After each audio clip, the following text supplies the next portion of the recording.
പൗലോസ് ഗലാത്യക്കാർക്ക് എഴുതിയ ലേഖനം അധ്യായം 1. അഭിവാദനം. മനുഷ്യരിൽ നിന്നോ മനുഷ്യൻ മുഖേനയോ അല്ല, യേശുക്രിസ്തു മുഖേനയും അവനെ മരിച്ചവരിൽ നിന്ന് ഉയർപ്പിച്ച പിതാവ് മുഖേനയും അപ്പസ്തോലനായിരിക്കുന്ന പൗലോസായ ഞാനും എന്നോടുകൂടെയുള്ള എല്ലാ സഹോദരരും ഗലാത്യയിലെ സഭകൾക്ക് എഴുതുന്നത്. നമ്മുടെ പിതാവായ ദൈവത്തിൽ നിന്നും കർത്താവായ യേശുക്രിസ്തുവിൽ നിന്നും നിങ്ങൾക്ക് കൃപയും സമാധാനവും. തിന്മ നിറഞ്ഞ ഈ യുഗത്തിൽ നിന്ന് നമ്മെ മോചിപ്പിക്കേണ്ടതിന് നമ്മുടെ പിതാവായ ദൈവത്തിൻ്റെ അഭീഷ്ടമനുസരിച്ച് നമ്മുടെ പാപങ്ങൾക്ക് വേണ്ടി അവൻ തന്നെ ബലിയർപ്പിച്ചു. ദൈവത്തിന് എന്നേക്കും മഹത്വമുണ്ടായിരിക്കട്ടെ. ആമേൻ. മറ്റൊരു സുവിശേഷമില്ല.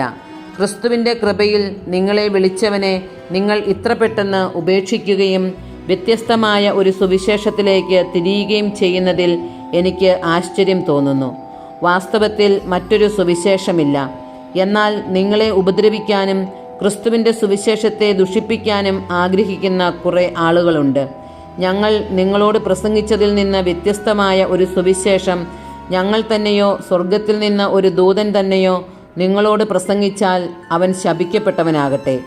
ഞങ്ങൾ നേരത്തെ നിങ്ങളോട് പറഞ്ഞ പ്രകാരം തന്നെ ഇപ്പോഴും ഞാൻ പറയുന്നു.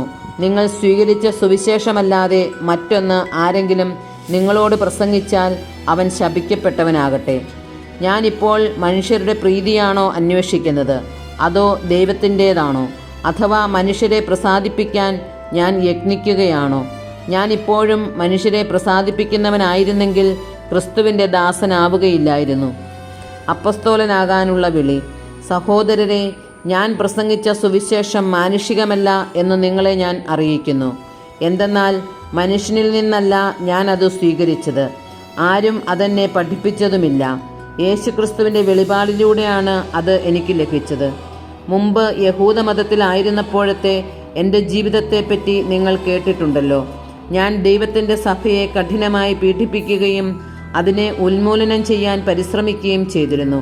എൻ്റെ വംശത്തിൽപ്പെട്ട സമപ്രായക്കാരായ അനേകരേക്കാൾ യഹൂദമത കാര്യങ്ങളിൽ ഞാൻ മുൻപന്തിയിലായിരുന്നു. എൻ്റെ പിതാക്കന്മാരുടെ പാരമ്പര്യങ്ങളിൽ അത്യധികം തീക്ഷ്ണമതിയുമായിരുന്നു. എന്നാൽ ഞാൻ മാതാവിൻ്റെ ഉദരത്തിൽ ആയിരിക്കുമ്പോൾ തന്നെ ദൈവം എന്നെ പ്രത്യേകം തെരഞ്ഞെടുത്തു. തൻ്റെ കൃപയാൽ അവിടുന്ന് എന്നെ വിളിച്ചു. അത് അവിടുത്തെ പുത്രനെപ്പറ്റി വിജാതീയരുടെ ഇടയിൽ പ്രസംഗിക്കാൻ അവനെ എനിക്ക് വെളിപ്പെടുത്തി തരേണ്ടതിനായിരുന്നു. ഞാൻ ഒരു മനുഷ്യൻ്റെയും ഉപദേശം തേടാൻ നിന്നില്ല. എനിക്ക് മുമ്പേ അപ്പസ്തോലന്മാരായവരെ കാണാൻ ഞാൻ ജെറുസലേമിലേക്ക് പോയതുമില്ല. മറിച്ച് ഞാൻ അറേബ്യയിലേക്ക് പോവുകയും ദമാസ്കസിലേക്ക് തിരിച്ചു വരികയും ചെയ്തു. 3 വർഷത്തിന് ശേഷം കേപ്പായെ കാണാൻ ഞാൻ ജെറുസലേമിലേക്ക് പോയി. അവനോടൊത്ത് 15 ദിവസം താമസിക്കുകയും ചെയ്തു. കർത്താവിൻ്റെ സഹോദരനായ യാക്കോബിനെ അല്ലാതെ അപ്പസ്തോലന്മാരിൽ മറ്റാരെയും ഞാൻ കണ്ടില്ല. ഞാൻ നിങ്ങൾക്ക് എഴുതുന്ന ഇക്കാര്യങ്ങൾ വ്യാജമല്ല എന്നതിന് ദൈവം സാക്ഷി.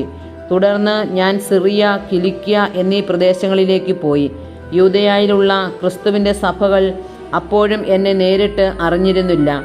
ഒരിക്കൽ നമ്മെ പീഡിപ്പിച്ചിരുന്നവൻ താൻ ഉന്മൂലനം ചെയ്യാൻ ശ്രമിച്ച വിശ്വാസം ഇപ്പോൾ പ്രസംഗിക്കുന്നു എന്ന് മാത്രം അവർ കേട്ടിരുന്നു. എന്നെ പ്രതി അവർ ദൈവത്തെ മഹത്വപ്പെടുത്തി.